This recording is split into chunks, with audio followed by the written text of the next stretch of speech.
I was like, if you pair, like when you pair Spielberg with dinosaurs, what do you get? $1 billion. You pair Greta and Barbie, I'm gonna make $1 billion. You were right. Thank God, because I was like, God, I hope this works out. Hey everyone, welcome to Off Script with the Hollywood Reporter. I'm Yvonne Orji, and we are here at the Georgian, a historic hotel in Santa Monica, California. Now, as you know, the Hollywood Reporter brings the industry's biggest and brightest stars together for legendary conversations. And guess what? Today is no different. We are about to hear from 6 actresses who were in some of this year's most talked about films. From the billion-dollar blockbuster that caused a pink paint shortage, you know what I'm talking about, it's Barbie, to Martin Scorsese's 3.5-hour intermissionless epic. But guys, it was worth every minute. That's right, Killers of the Flower Moon. So strap in, use the restroom now, you have been warned, and let's get ready for a beautiful conversation between Annette Bening, Gladstone, Greta Lee, Carey Mulligan, Margot Robbie, and Emma Stone. They are on the record, but maybe just a bit off script with the Hollywood Reporter. Take it away, Rebecca. Thanks, Yvonne. Hello and welcome to the Hollywood Reporter's Actress Roundtable. Let's dive in. How would you describe your job to a 5-year-old? Playing pretend. Playing pretend. I remember playing pretend. I once heard an actress talk about this, and I kind of was like, oh God, that sounds like a little kind of, I don't know, corny. But you know what? I remember playing pretend really well. I remember the feeling of, like, how deep can I get in it? I'm the frontier woman in the backyard, grinding berries. That was one of my faves. and playing mommy. I actually used to play with dolls. But yeah, playing pretend. And it is a grown-up version of that. Yep. Greta, how would you explain? I lie to them, and I have 2 children who are 7 and 4. But I mean, all kidding aside, I mean, it's one of those things where I tell them it's the most important job in the world. I'm saving lives. There's doctor, and then there's me. No, I think, and this is something that becomes more true, I think, just aging. And wanting to appreciate just the burning desire, the love of something, and for me specifically, telling my kids, I love this, and for them to get to see it, I think has been really just wonderful, and sometimes very difficult because they don't understand all of it. But it's that shared love of the thing, you know, and sometimes it is hard to put into words. So sometimes then you lie. Annette, I had heard that when you were on Nyad, you would tease Jodie Foster like right before the director's call to action. Is that true? Probably. I hadn't thought about that, but I mean, I do goof around a lot. And it why? kind of helps me relax. Sometimes it sort of depends, because some people don't really enjoy doing that, and so you have to be careful. There are some actors who are actually serious. No, but, why are you looking at me? No, I do that sometimes just to keep things loose.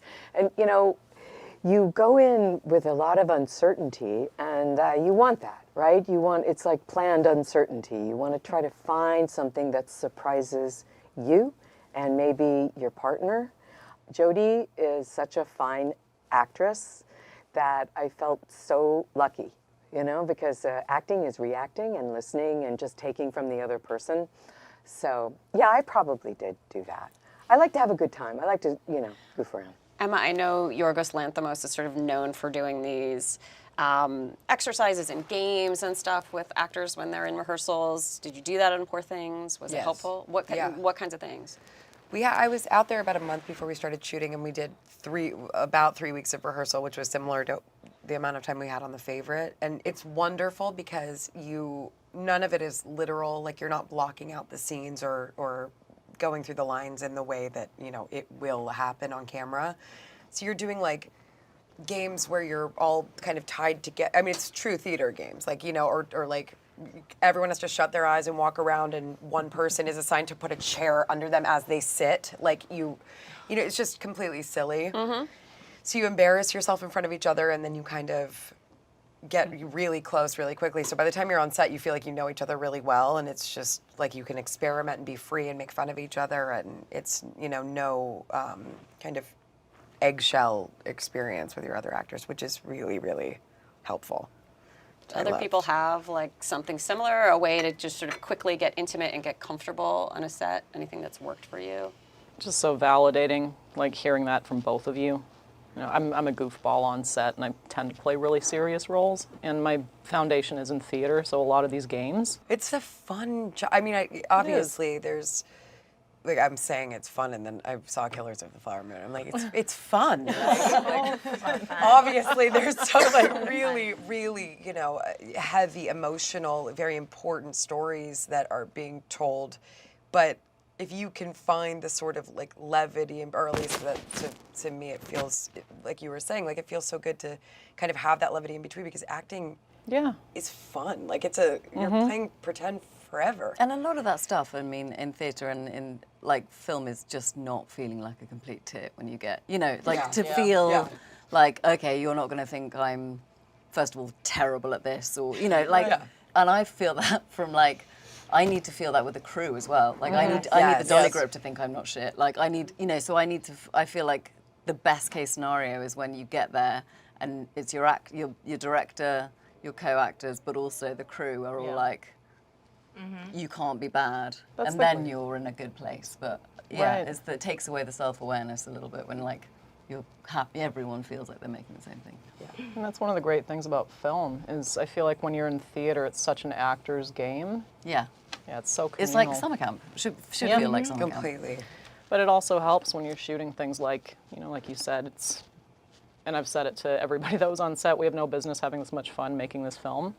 But it's also, there were so many native actors and so many native crew and extras, and when we're together, like, I mean, Indians just laugh, you know, which I think helped with sustaining some of the importance of it, because you're surrounded by this is the community that's being impacted, and that makes the tragedy stronger.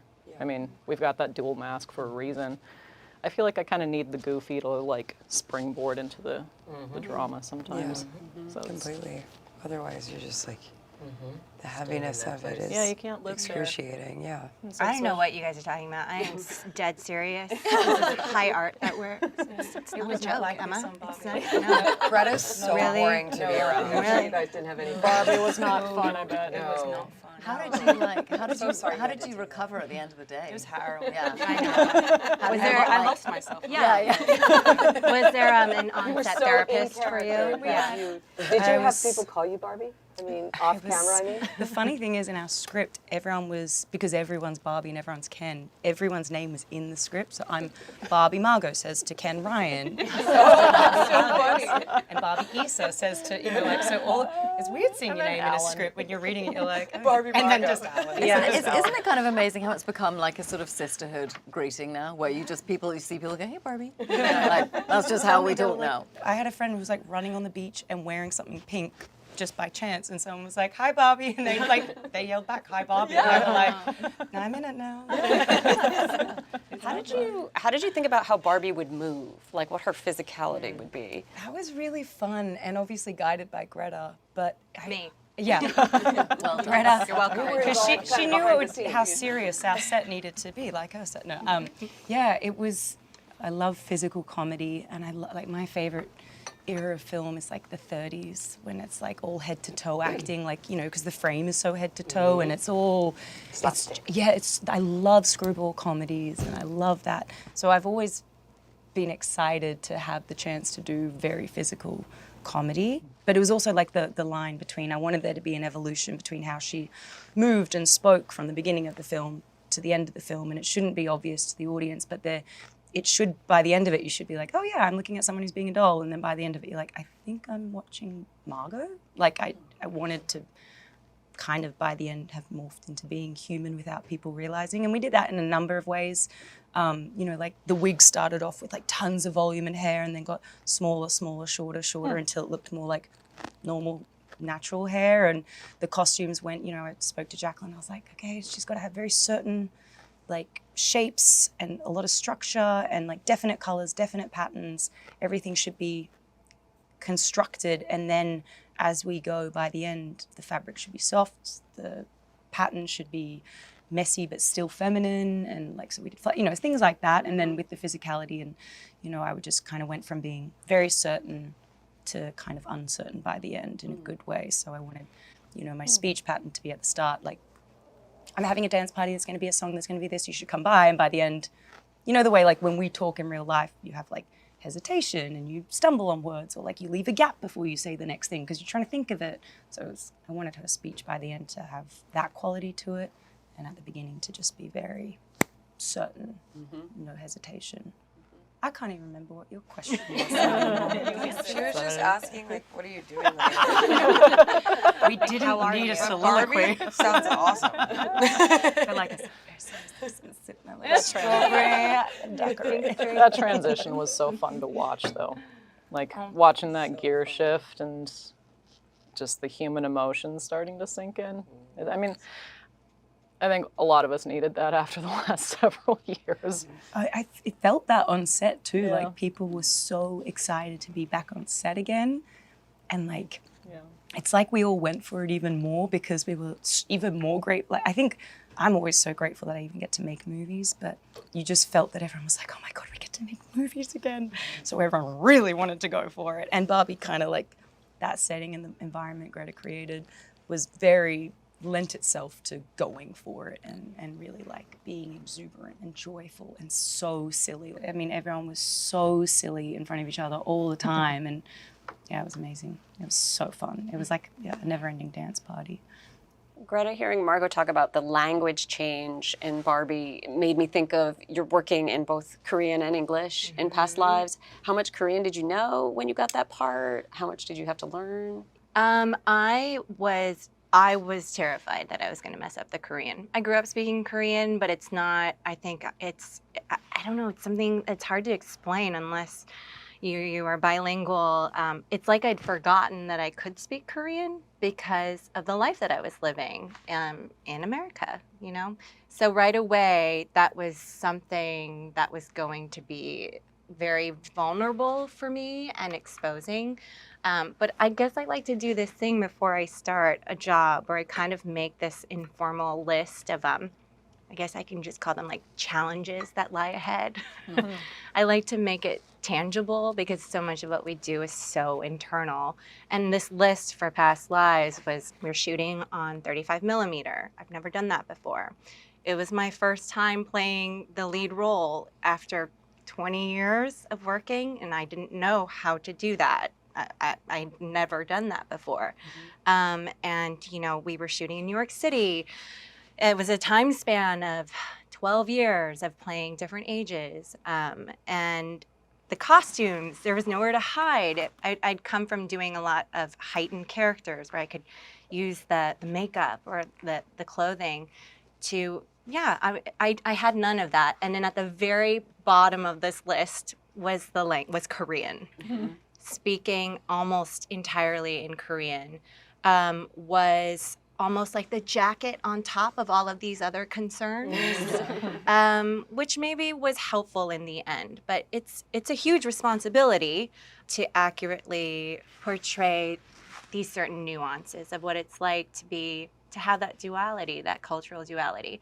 And I did a lot of funny things where I asked, instead of a conventional dialect coach who could kind of give me the perfect South Korean accent, I asked for this incredible woman, Sharon Choi, who you guys might know as Bong Joon-ho's translator. Yeah, she's so I don't know cool. if you remember from maybe the Oscars or the speeches. Oh, the thing with her, Yes. she could translate in the moment jokes, which to me was something that is That's true requires fluency. actual genius. I mean, no offense, you're a genius too, but I know you're so relieved.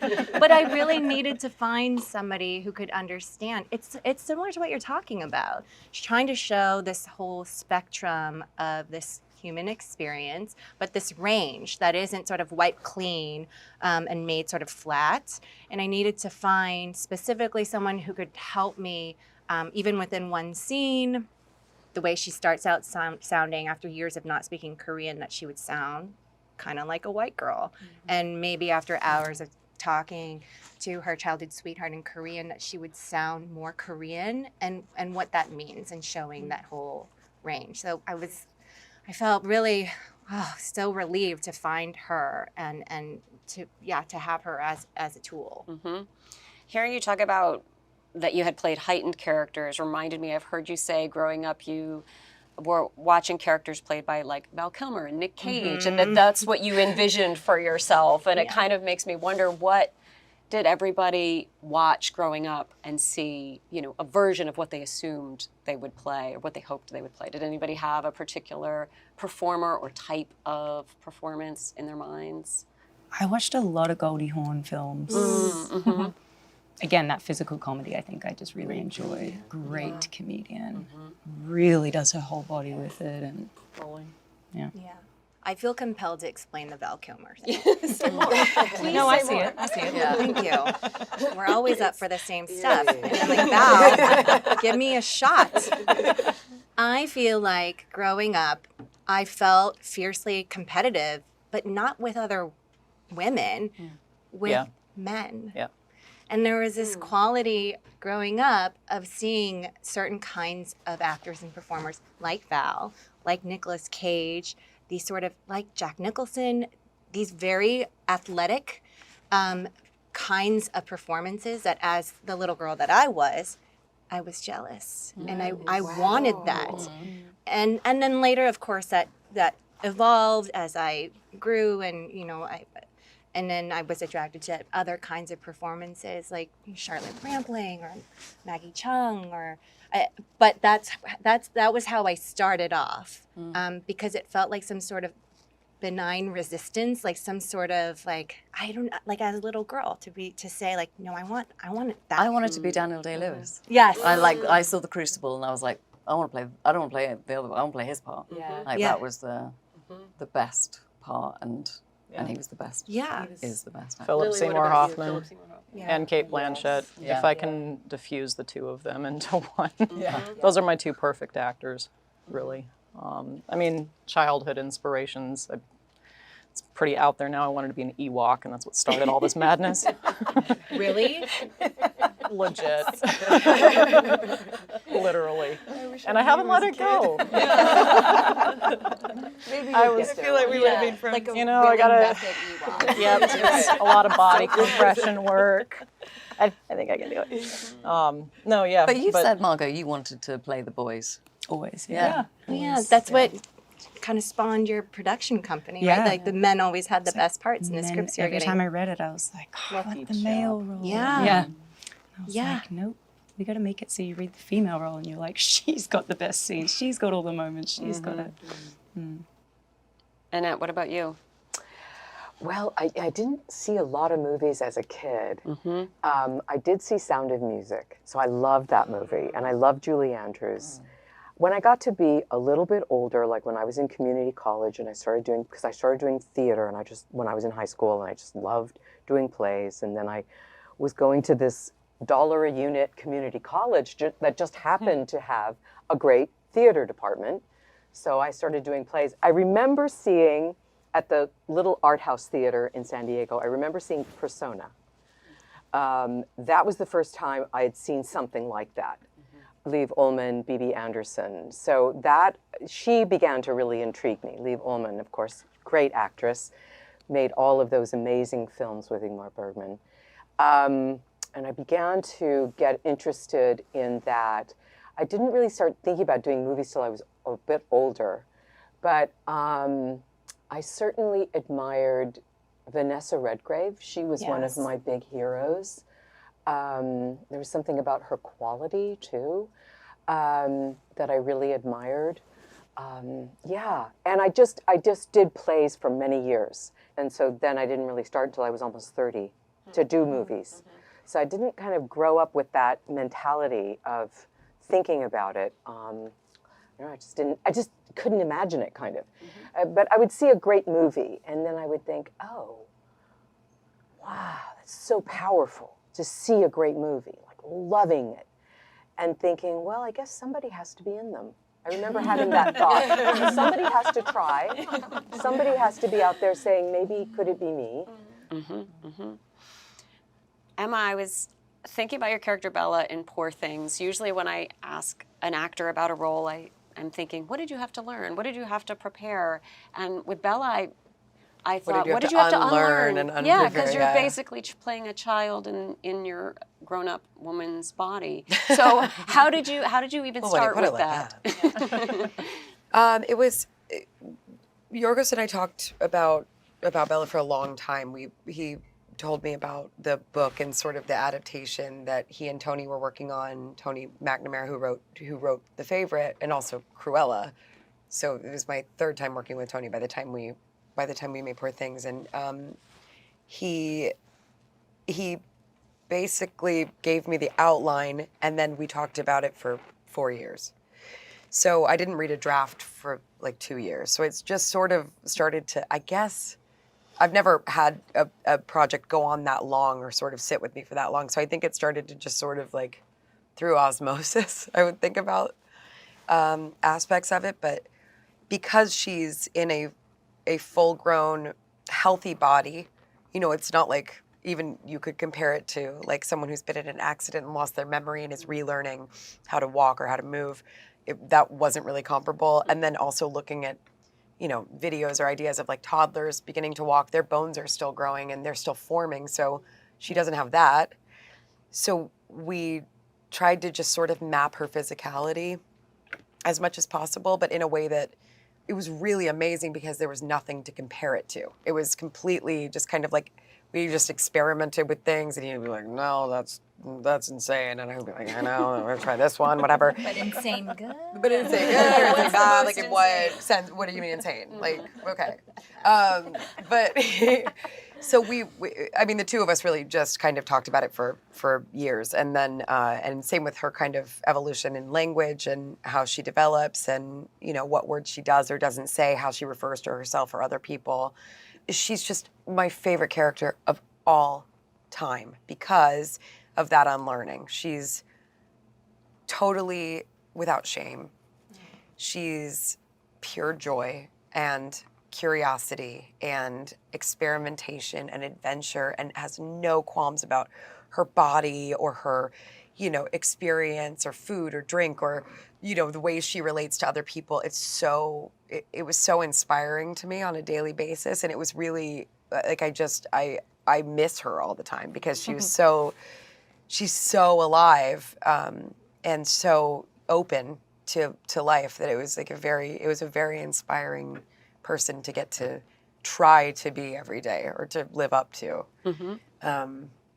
Did you ever feel embarrassed or like would do something where you like a part of your brain were like, oh my God, I look like an idiot right now? Or do you just get there and you're like completely can do it and similarly get out there? to what you were just saying, I love physical comedy too. Yeah. I love this sort of, and it, you know, and Yorgos's films are, you know, dark comedies, but they're definitely comedies. Oh, so yeah. it feels like growing up for me, my heroes were Gilda Radner, Molly Shannon. Like I was watching SNL growing up. So like that was my like pinnacle. I loved that world so much. So I think that sort of goofiness or what would be embarrassment is so sort of, I don't know, freeing. I find that so Totally. much fun and like I do not take myself seriously in any way. So people like laughing at something I'm attempting to do doesn't really bother me.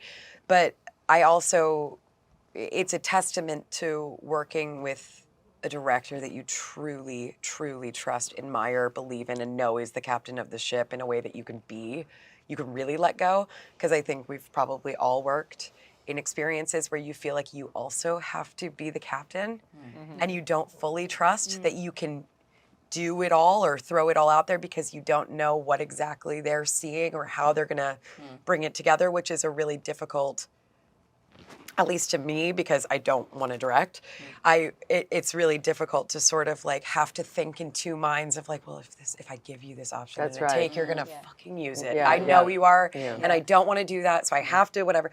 To not feel that at all, which I don't with Yorgos. I feel like whatever we try, I'm like, I know he's gonna go with whatever is best for the film is like the greatest Totally. thing, you know? And did you work with like a movement coach or like how did you come up with the physicality? It was just him and I. We just sort of like in rehearsals we would go and we would have like walking rehearsals, you know, for like a couple hours, and then just like all right, and we created stages. So it was stage 1 to 5.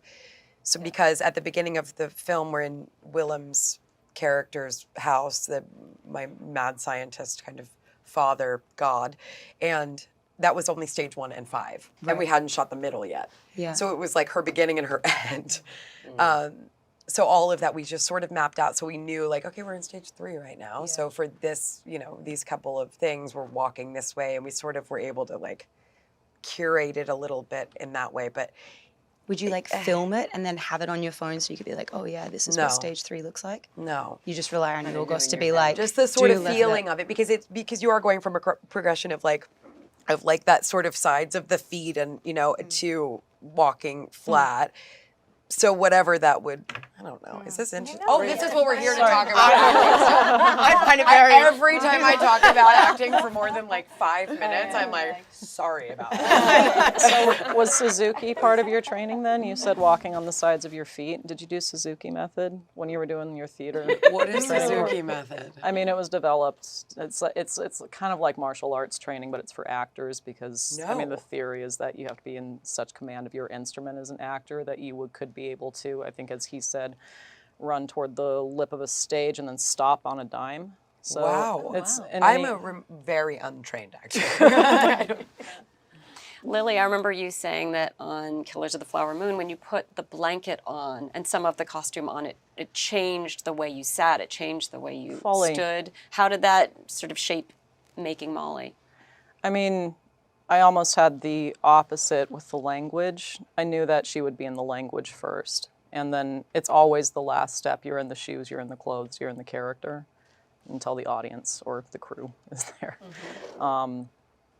But yeah, I was most worried about getting the fluency. And I guess it matched. Marty talked about the rewrite of the script initially from the FBI's investigation of these murders, which had reduced Molly to, I think, 3 scenes in the original draft, to inverting it that it was the inside out. I mean, that's kind of, I think, how I had to work with her, because Osage it's one of the more thriving native languages in this country.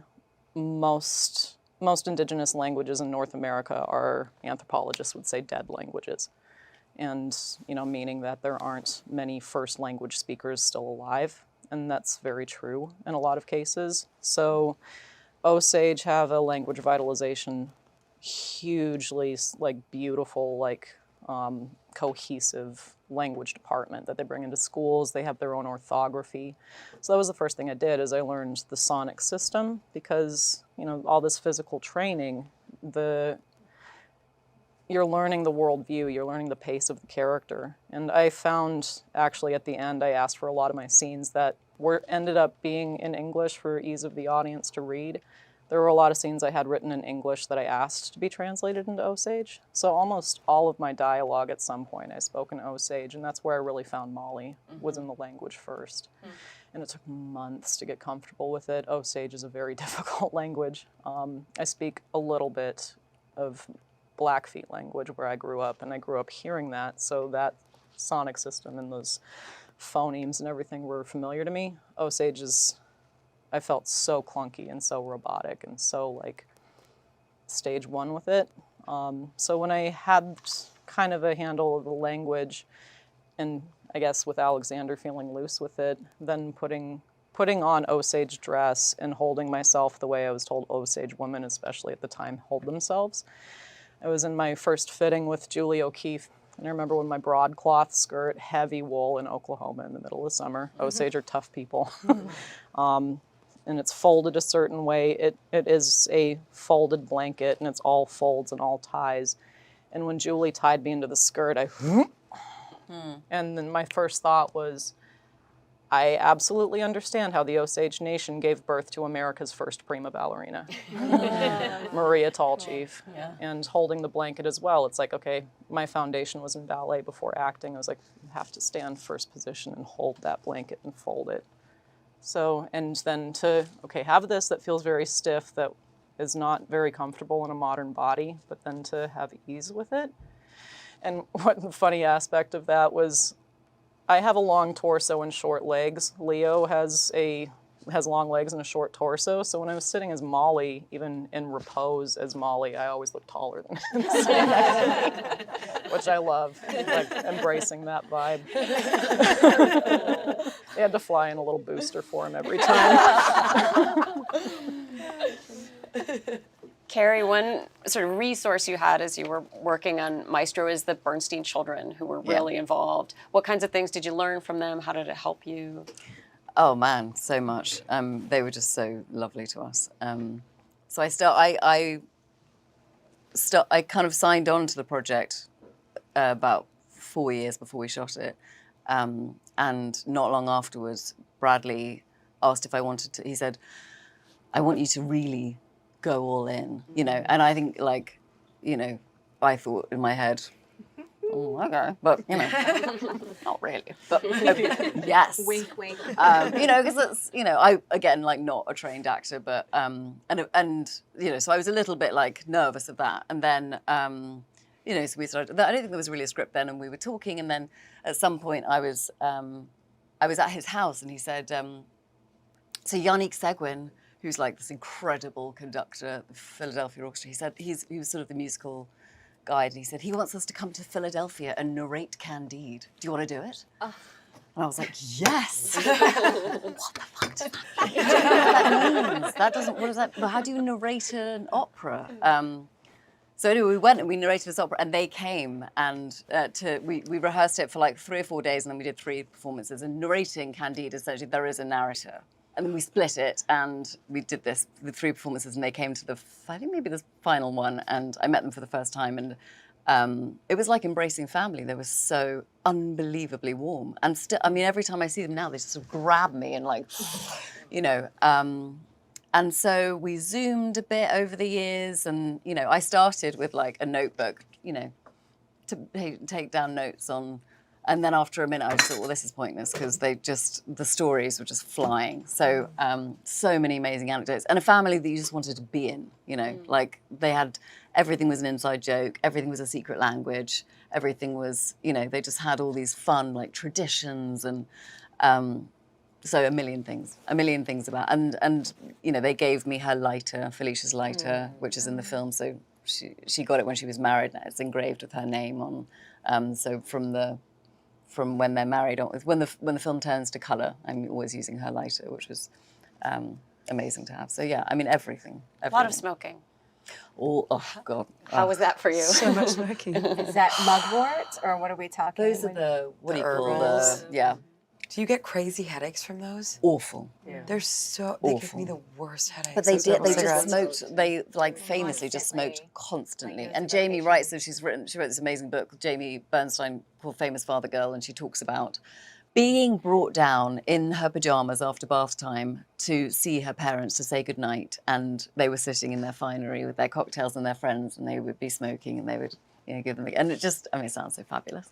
Yeah, always. Well, who did you use as references? Did you use actually Felicia? Yeah, so there's amazing recordings. This guy, John Gruen, went and spent the summer with them in Ancedonia, and interviewed, it was called The Private World of Leonard Bernstein. It's a kind of coffee table book about him and the family a bit, but largely about him, and he interviewed them. And he interviewed her. So there's about 2 sort of 40-minute chunks of her talking.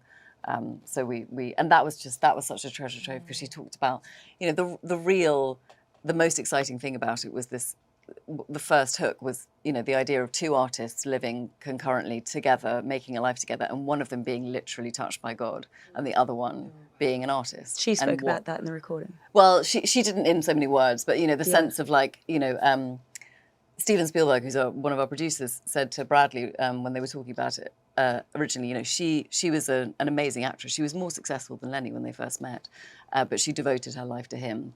And Steven said of Felicia, Lenny was her art, you know, that she decided that was what she was the bigger kind of, you know, that was the bigger need in her life, was to be. So yeah, so the tapes in the family were just amazing. Did you feel like you were able to come to some understanding about how she felt about the marriage? Not only him becoming so enormous culturally, but also his affairs with men, how, you know, how that affected the family. Did you feel like you were able to understand what the impact was on her? Yeah, I think so. I mean, I think, you know, it's always so tricky, isn't it? When you play a real person, you feel like, you know, I met her kids, but I also went to Chile and I met her Chilean family, and her brother-in-law, who was 95 at the time, he sadly passed away, but he was in Ancedonia with them when those tapes were being made, you know, so he knew them so well. And that everyone has their feelings about it, and it's like any family, it's so private how people feel about what's happened to their family members. So I never want to presume on their behalf, but how I saw it, yeah, I did. I felt, you know, there was a very clear sense that she never really committed to her art in the way that he did, and that therefore she was sort of able to kind of give her life over to him. But the betrayal for her was nothing to do with sex or infidelity. It was to do with her being essentially his muse, mentor, best friend, guide, closest confidant. And the moment that he turned to somebody else for that, and in the film you see he goes to Tommy, he goes to Gideon Glick, and in this moment where he's very, very nervous because he's, you know, previewing his sort of new piece of work, he reaches for Tommy's hand. And that's the bit that it's not about anything except, you know, what's the point of her existence if she's not that person anymore? Right. And the scene when you're having lunch afterwards and you're like saying how Oh you my went God, on that that date scene's and thought unreal. he was asking you out. And it's just getting closer and closer to your face. Oh my God. Yeah, don't you love it when that happens? Yeah. You feel the camera coming into him. It's brilliant. Margot, one of the things I really want to know about on Barbie is the pitching of it. You produced it.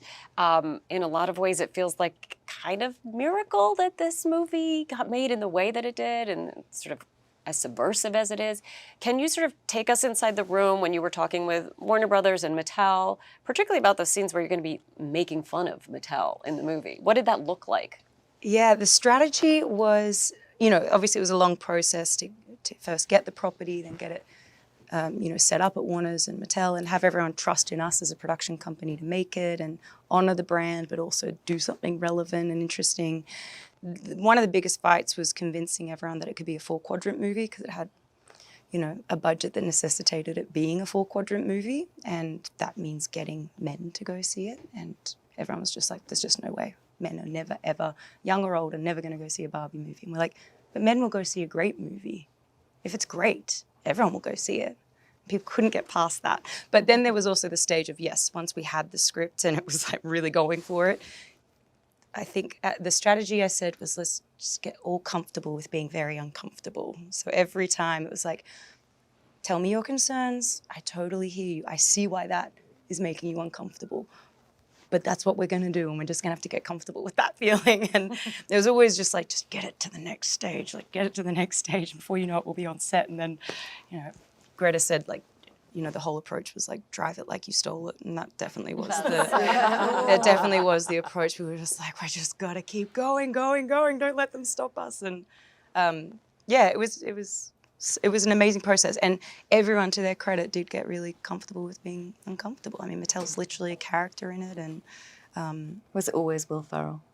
yeah, there was a lot of, like, all the casting choices were very definite, and everyone was so on board for, like, doing it. Yeah, it was. So when you say, okay, it's going to be a boardroom full of men, they're going to be having a tickle fight, and this is how we're going to show your company, they were down. Yeah, and I also, like, you know, when you're trying to get a project up and running, as those at the table who produce know, it's like, you're just like, you're in selling mode. I was like pitching it. I was like, I was like, if you pair, like, when you pair Spielberg with dinosaurs, what do you get? $1 billion. You pair Greta and Barbie, we're gonna make $1 billion. You were right.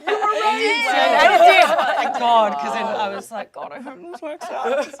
I've just promised everyone $1 billion, and I really hope it does that. But you know, it's just, you just have to, like, double down. I think as a producer, you got to, like, make your choices, and then you back that choice. Like, when you pick a director, you don't hedge your bets and, like, believe in 90% of their ideas. It's like, no, I will bleed myself out before I tell a director they can't have something they need. I'm like, if that's what you need for this, then, like, let me go get, like, I'll make that happen. That's like your job. So there was a lot of just completely doubling down on some crazy, big, bold ideas.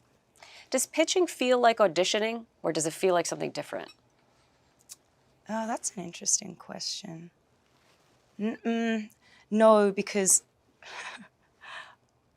it doesn't, it feels like selling. It feels like I'm a con man or something, like I'm a con artist, like convincing everyone that something insane is actually going to work. Whereas auditioning feels like, I don't know, the funny thing, I'm not good at lying.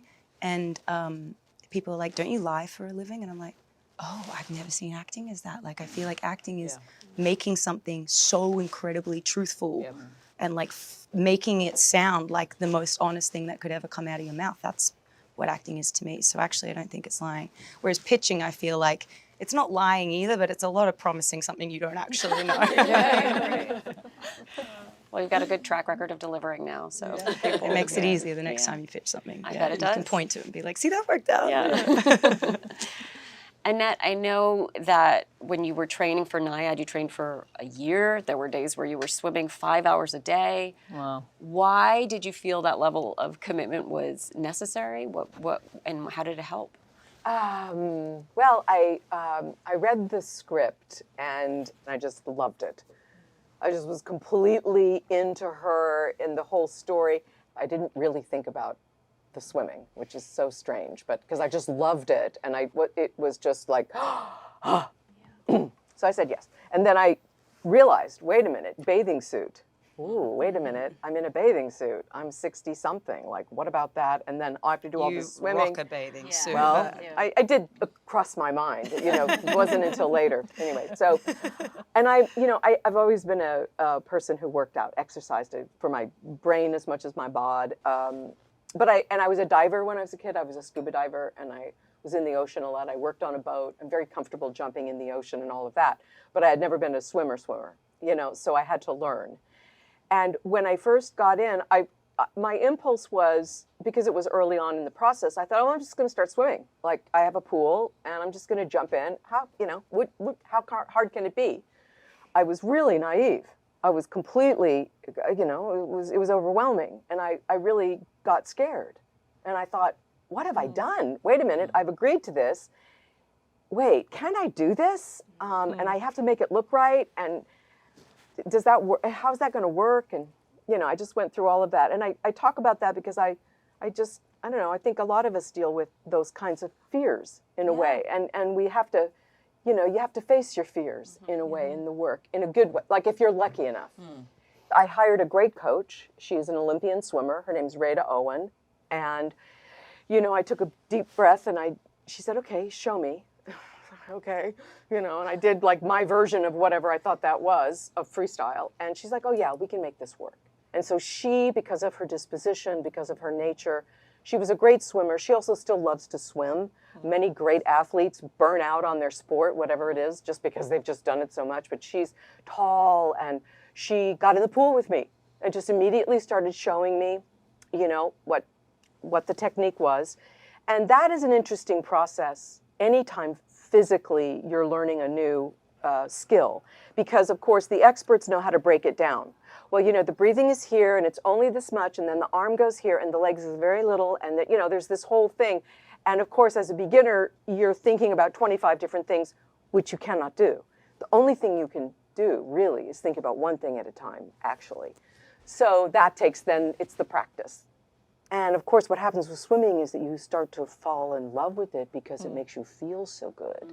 It's so good for the central nervous system. I have a very active mind, and a lot of exercise has always been for me to try to calm my mind. So I began to feel the benefits physically as well as emotionally and physically. Then we started talking about Diana. What is her stroke like? I had to learn to breathe on the left because she breathes on the left. The boat has to be here. Jodie's there, playing Bonnie, my coach in the movie. And so we started working on the more, on that. I have to breathe to the left. And I just worked really, really hard. And the more I got into it, the more I enjoyed it. Then Diana came over to my house. I got to know her. Did you spend time with her? Yeah, I got to know her very well. She's a really interesting woman. And if she was here, she would be the most interesting person in the room. She just is. She's just one of those people. and she's extraordinary. And she earned it. You know, she had to earn that in life, which is what I love about her. Anyway, so I did get to know her very well. And then she did come over, and I was nervous. I was like, okay, now I'm going to swim for Diana. Although they did put me on video, you know, because there's like people somewhere out there who are like, how's she doing with the swimming? And it's like, she did video me, so they were like. But she came to watch you. She did. She came to my house, and I was like, okay, here it is. Did she give notes? She, you know what? That's a good question. I don't remember her giving notes. I remember she had some ideas about training and stuff, but no, she just immediately was like, oh, Annette, I'm so happy. And I was wearing her swimsuit, and she liked that. And, Nice. you know, she's a very, very dear person, and she's a badass, and she's smart and funny and just unapologetic about who she is as a human being. And she earned that. You know, now she's 74, and she's, you know, but she's a remarkable person. Yeah, I love her. I'm going to ask a few just light and breezy questions with the little time that we have left. And one of them is, what's it like when your parents see your performance? Oh, God. My parents came to see Maestro at the London Film Festival with my brother and my sister-in-law, and we're all on a WhatsApp chain. And I came into London. I didn't go to anything, but I came in to see the Bernstein kids and have dinner with them whilst it was playing. So I was at a restaurant, and I was waiting for the film to finish so that I could, see what they were going to say. And I was at this restaurant, and I said, I've got the table from whatever, just, I'll order some food, whatever. And I'm waiting, and then, someone says, oh, I think the film must be over by now. And I'm like, okay. And then suddenly my phone lights up, and it's the family WhatsApp group, and I'm like, oh, fuck, okay. And my sister-in-law just says, Owen, my brother, wants the steak freed. And I was like, oh, no. Okay, cool. And that was the first, and I was like, guys! They came, and they were lovely and whatever. But I think it's just I'm 25 to 57 in Maestro, and for my mum to watch that must just be, first of all, I look like my mother in the later scenes when I have like the prosthetics on and I'm playing Felicia older, but I think for her it just must be like, and upsetting and weird and sad, and I'm sure very proud, and we're English, so. Yeah. But, They sound Korean to me. It's very similar, and the WhatsApp too. That whole infrastructure sounds very familiar. Yeah. My parents, they obviously knew for months that I was doing this movie in Korean, and I was nervous about it and felt, I had to step up to do it. And then the trailer came out, and I sent it to my parents, and I got a text from my mom that was like, oh my God, it's in Korean. And I was like, yes, I'd been telling you for months, and you didn't believe me that it was actually going to be in Korean. But then I realized for them to process like what that is was really jarring. They could not accept that it was actually going to be in Korean. And they're, normally very maybe stoic, or just, they've seen the things that I've done, but it's never really been part of our relationship to be overly celebratory about certain things. But I have to say, though, after my mom went to see Past Lives, and afterwards she was sobbing, and I don't even know if I've seen her cry before. No. And I was deeply uncomfortable with what was happening. But she was a wreck, and I, in that moment, it was a premiere. I didn't feel like we could really get into it, and several days passed, and she called me, and she said, I'm driving. She said, I'm still crying. I said, oh my God, what's wrong? Is everything okay? And she said, I'm Nora. Oh my God. Yeah. Wow. And I was like, what? She said, in her way, she said, you think this movie is about you, but it's about me. Oh. But behind that was a real sense of seeing herself that I really did not expect. And that, and that now I feel like I know her in a different way. It's a gift to take your mom on an emotional journey like that through your work. That's incredible. Yeah. What did your parents say? My dad has just always put it in my head that this is what I was going to do.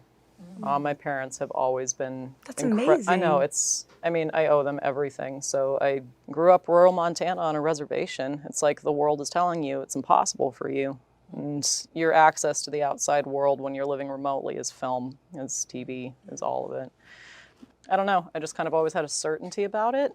And yet I love it that a lot of the stuff that I do, maybe it wouldn't be like the choices my dad would make for me, and I don't think he always sees or appreciates what I do. My mom does, but my dad, in a way of like not giving me critique but also giving me praise, he says, that film was so profound yet very simple.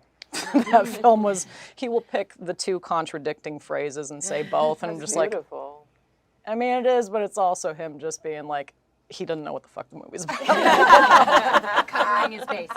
Yeah. But he's, even so, like. So your parents like know film enough, like they're film people enough that they Yeah, could my appreciate it grandma, was a too. Scorsese film. You know, like Yeah. I remember telling I'm like, it's Scorsese, and they're all like, no. Right? Were your family like, you're doing a Scorsese film? I mean, yeah, my dad's favorite movie is Kundun.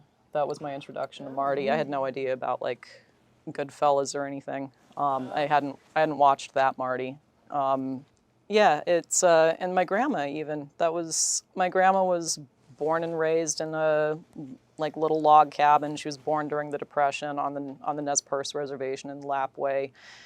Premature, you know, like just survived all odds. But she loved movies. She was around when we told her that I'd gotten cast in this. My grandma, like, she went and saw Taxi Driver in the theater when it came out in the 70s. Wow. You know, like, loved film. And she cooed at me like Shirley Temple, like I think a lot of grandmas from the 30s. You know, it's like I said, you know, res kids a lot of times, like, our view of the outside world is first shaped by like cinema. But we told her, like, yeah, I'm gonna be in a Martin Scorsese film. Oh, Martin Scorsese with Robert De Niro. Ooh, Robert De Niro. And Leonardo DiCaprio. Ooh. And then I pulled Titanic out of her collection. Oh! That's amazing. Wait, can I ask something really quickly? Now that we're all best friends and I want to steal all of your secrets. In terms of duality, I'm so curious to know what you guys think about comedy and drama. And that the differences in if you approach it differently or how you think about that. I Comedy's don't harder, know. Right? It's the hardest. I think, it's like but really, really hard. It's like It's super especially hard. yeah. But I heard this thing. I just heard Matthew McConaughey, and I don't know if we're allowed to bring up men, but I heard him say this thing about how he approaches drama like a comedy and comedy like a drama, which I thought was really interesting. And I feel like I'm getting asked this a lot in terms of like how do you like reconcile the two genres and style and in terms of tone and pacing, and I'm curious if what do you think about that? I do think comedy's harder, definitely harder than drama. I feel less scared that I'm going to pull off like a big screaming, crying scene than I am that I'm going to pull off a funny scene. Yeah. Like I know I can scream and shout and cry and do all that stuff, but like, can I make people laugh? I don't know. Mm-hmm. But I think it requires the same level of commitment that like it's all in, because if you take even an inch off the pedal there, it's like gonna fall flat on its face. Yeah. It's interesting, that McConaughey quote though, like that is kind of. Well, I was thinking about like comedy being tension and timing and then thinking about the most dramatic scenes that's also true.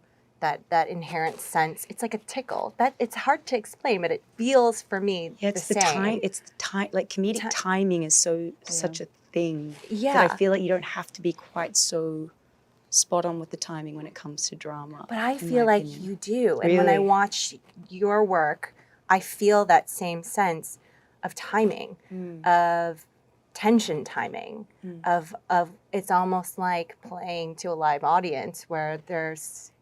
Because you are when you're in a scene with someone, you're in the same way as like a conversation with someone. You're feeling out what is going to happen next, what's coming from them. Like you were saying, reacting. You are watching someone move, and you're responding as such. And in that sense, I feel like comedy and drama are the same. Right. and life is constantly encapsulating both. Yeah. Like something that's just serious and never has levity does not make sense to me, because when someone's dying, you find a reason to, like, everybody bursts into laughter because the tension's so high at a certain point, or they, like, it always lives in tandem. Yeah. But I agree with you. I think the timing is constant, whether it's, called comedy or drama. It's always like revelation. I feel like in drama, like the revelation of an emotion is where you get some of the catharsis and maybe the audience comes along for it. And the same with a joke. A revelation is almost like a punchline. Yeah. Speaking of timing, we do have to wind down. Is it something we said? If this were up to me, we would be here all day, but I know that you can't do that. What is the most used emoji on your phone? Yeah, I do that one a That one's lot. good. I think mine's the brain explosion one. Mine's the melting smiley. I love the melting smiley. It's really helpful. And the smiley with the sunnies, I do a lot too. There's also one that's like that. Oh yeah. I love that one. What does this one mean? Oh, the up above. Full circle. Like people go like this. What does that I mean? thought it's used in tandem with the X, like it's an XO. Oh. Because I feel like adorable. I think. I don't know. But there's this also is my just an XO, isn't there? separate- Like an not in X one- and an O? Well, I there are never two. know what it means when you I like send a text to someone and they'll go, Just do it to them back. It's like you made a goal. or like I don't know, or Yeah. I have no idea. I've become a fan of the sparklies. The sparklies. Yeah, the stars, like the 3 little stars. That's a good frame. coming around to the head. Yeah, it's like A good you know, framer it's for a good the frame. text. It's a nice frame. The emoji is the art, the sparkles are the frame. Do a toast. Let's do it, tell us. To you, ladies. Thanks, For y'all, your so fabulous film. much. Cheers. Yay. Thank you very much. Thank you. Thanks for having